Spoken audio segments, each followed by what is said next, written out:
El ocaso del chavismo. Donald Trump le cierra todas las puertas a Nicolás Maduro. ¿Sobrevivirá o negociará? El último suspiro de la solidaridad, el desinterés en las luchas sociales prolongadas arropa a los ciudadanos. Venezolanos pierden amnistía. Ecuador endurece políticas migratorias. Miércoles 12 de marzo del año 2025, amigos, bienvenidos a la emisión matutina de Noticias Impacto Venezuela. Les saluda Mildred Manrique. Antes de revisar las informaciones destacadas, los invitamos a suscribirse a nuestro canal de YouTube, activar las notificaciones, compartir y por supuesto comentar. Ayúdennos a mantenernos conectados con ustedes. Comenzamos. El presidente de Estados Unidos, Donald Trump, y su equipo para América Latina estarían conduciendo a Nicolás Maduro hacia un callejón sin salida a través de presiones económicas, cuyo único objetivo sería que el propio Nicolás Maduro busque negociar. Así lo afirma Antonio de la Cruz, presidente de Inter-American Trends, quien además sostiene que Donald Trump Jr. es el puente directo entre la líder opositora María Corina Machado y la administración de su padre. Stephanie García nos cuenta más. Para el presidente de Inter-American Trends, Antonio de la Cruz, este es el momento perfecto para que el mandatario nacional Nicolás Maduro negocie su salida del poder. A su juicio, podría tener acciones mucho más favorables. Asevera que con las restricciones económicas, la administración de Donald Trump busca arrinconar al chavismo con mayor fuerza que en su primer mandato. Le están dando una oportunidad de salir, porque si él negocia en este momento, ¿verdad? Por lo que dijimos, la segunda condición que tiene la suspensión, y decir, bueno, vamos a evaluar y buscar una salida, podría tener opciones mucho más favorables. Si él se le sigue construyendo el caso, va a ser mucho más difícil porque va a haber estos casos que ya se señalaste de droga, de todo esto que va el tren de Aragua, ¿verdad? Cuando vaya el caso de Chile a La Haya, ¿verdad? Que va a ser acusado, ¿cómo se llama? Diosdado Cabello como cabecilla del grupo, que aquí es terrorista. Entonces, si él sigue dejando que ese caso avance y no logra una negociación temprana, yo creo que lo que va a obtener es mucho menos de lo que hoy podría lograr en términos de su salida. El analista considera que el oficialismo no está leyendo de forma correcta las decisiones de Trump y explica que el gobernante americano está mejor preparado que en su primer mandato para enfrentar a los gobiernos que creen poder burlarse de las sanciones. Refirió que en el caso de Venezuela, Maduro trata de aumentar los ingresos por venta del crudo en el mercado negro como forma de restituir el ingreso perdido. ¿Qué hace Maduro? Al no tener ingresos por las exportaciones suficientes, empieza, por supuesto, a aumentar los ingresos ilícitos para ver si puede llenar esa diferencia. Entonces, claro, empiezan a salir más volúmenes, empieza a estar, pero resulta que Estados Unidos hoy está, la administración Trump, 2, está.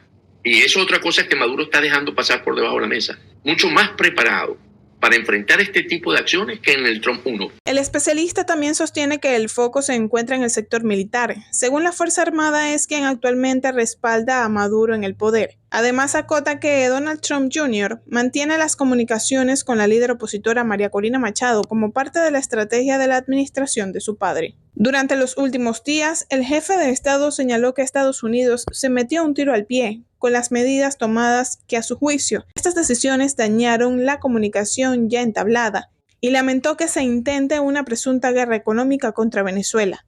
A pesar de esta situación, mostró su interés en reanudar las relaciones con el gobierno norteamericano.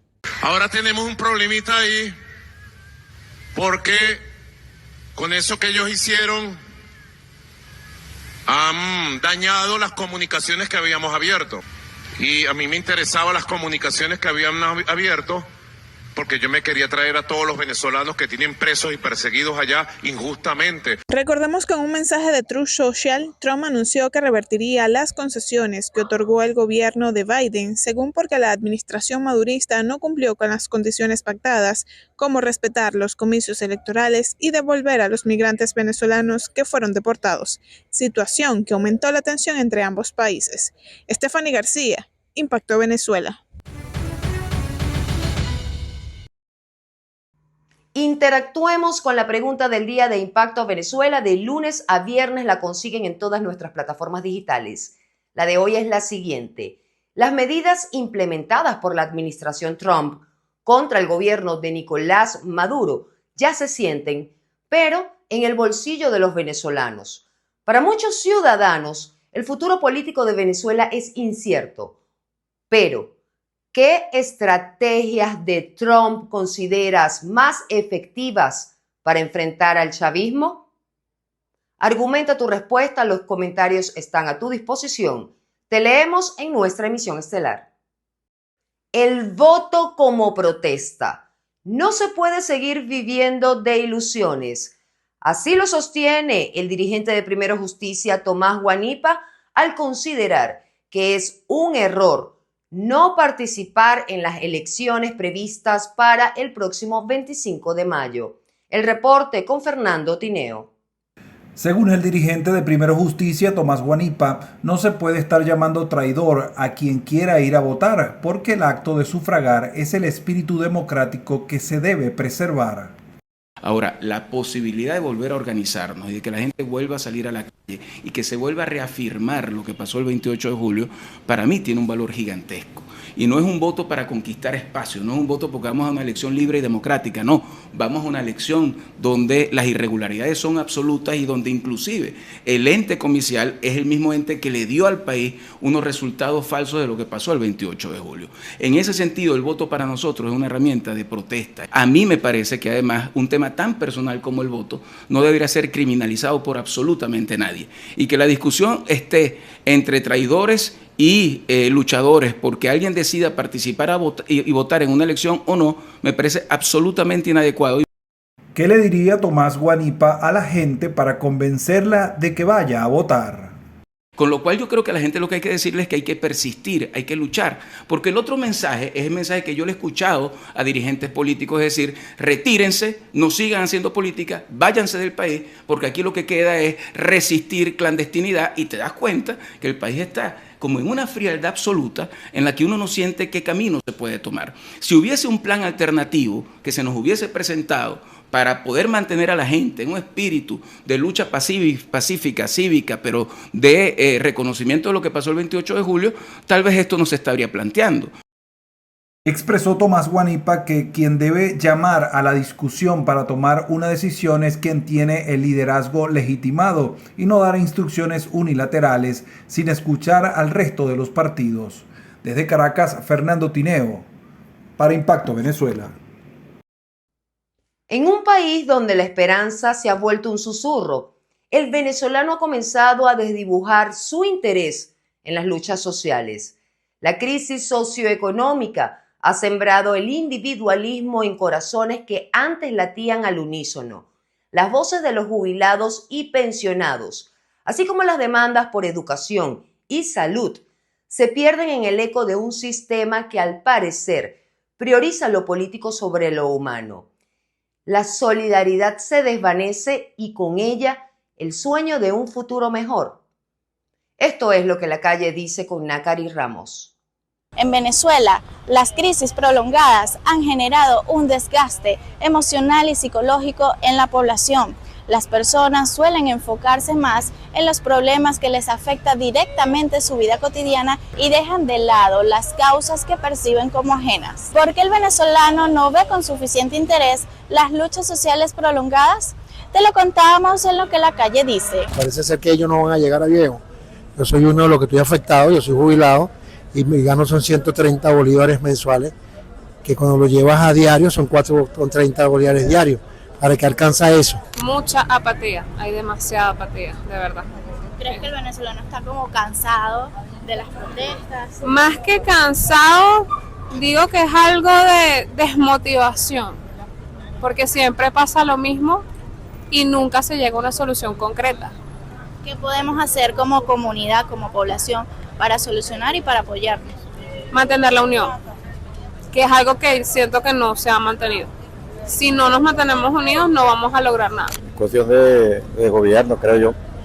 ¿Cree que es el gobierno el que le debería poner más interés y no el venezolano? En ambas partes, entre gobierno y votantes, pues simpatizantes. Recuerda que la política, cuando hablas de protestas y de poder entre diferenciar uno de los otros, el gobierno es el que lo organiza y una protesta que agarra el gobierno tiene más poder que uno simple ciudadano. El Observatorio Venezolano de Conflictividad Social documentó un total de 401 protestas solo durante el mes de enero, lo que equivale a un promedio de 13 manifestaciones diarias. Sin embargo, existe una percepción de apatía ante temas sindicales, educativos y sanitarios, reforzada por una desconfianza hacia las instituciones. Nakari Ramos, Somos Impacto Venezuela. Echemos un vistazo a otras informaciones en nuestra sección Impacto en 60 segundos. No se despeguen de nuestra pantalla. Venezuela registró 383 casos de violaciones a las garantías informativas en 2024. El Instituto Prensa y Sociedad de Venezuela documentó durante el año pasado 383 casos en los que consideró hubo violaciones a las garantías informativas en el país, lo que representa un aumento del 64,4% en comparación con 2023, cuando sumó 233 denuncias, según un reporte publicado este martes por la organización. La ONG también contabilizó 42 medidas de censura, 32 actos de hostigamiento judicial, 27 desplazamientos forzados y 14 detenciones arbitrarias. Según el reporte, los meses con más ataques contra la prensa fueron julio con 143 casos y agosto con 74, todos en el contexto de la cobertura de las elecciones presidenciales. Foro Penal contabiliza 1.014 presos políticos en Venezuela.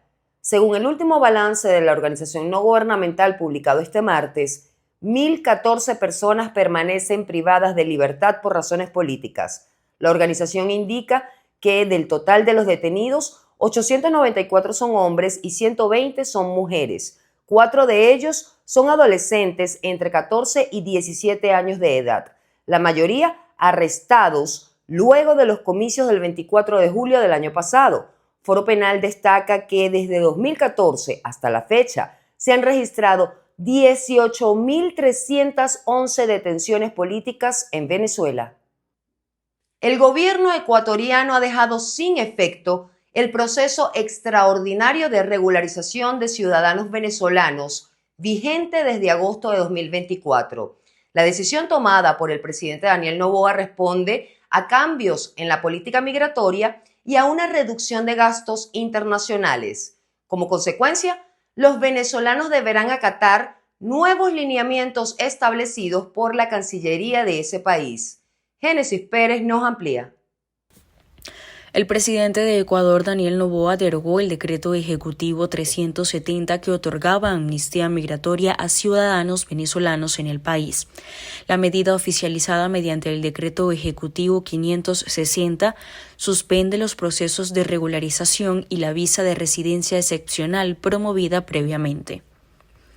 El decreto 370, promulgado en agosto de 2024, permitía a los venezolanos en situación de movilidad humana acceder a un proceso extraordinario de regularización con un plazo de 8 meses, el cual ahora queda sin efecto. Asimismo, Noboa ordenó iniciar el proceso para denunciar el estatuto migratorio entre Ecuador y Venezuela, firmado en 2011. Visa Virte 2 y la renovación de la visa Virte no son lo mismo, Por ende, lo que se elimina es el decreto 370 que establece la visa Virte 2 para los que estaban irregulares, sin ningún tipo de categoría migratoria y que iban a pasarse una visa Virte 2, que lo iban a hacer hasta el 27 de abril de 2025, fecha tope. Según el gobierno ecuatoriano, la decisión responde a la reducción del financiamiento internacional para proyectos migratorios y a la necesidad de ajustar las políticas migratorias del país. La derogación ocurre en un contexto de cambios en la política migratoria ecuatoriana, luego de que Noboa declarara recientemente que el país no aceptará deportados de Estados Unidos de otras nacionalidades. Además, la Cancillería establecerá nuevos lineamientos para la permanencia de los ciudadanos venezolanos en Ecuador. Si usted tiene una visa vigente, no se preocupe, lo que sí tiene que hacer es renovar a tiempo. ¿Cuándo? Si usted tiene visa Virte, va a renovar desde 30 días hasta un día antes de su vencimiento. Con esta medida, miles de venezolanos que esperaban regularizar su estatus migratorio se enfrentarán a nuevas restricciones. La comunidad migrante y organismos de derechos humanos han expresado preocupación por el impacto de la decisión en la población vulnerable. Y así ponemos punto y final a la emisión matutina de hoy. Para más visiten www.impactovenezuela.com y nuestras redes sociales @impactove. Información sin censura. Que pasen un buen día. Nos vemos mañana.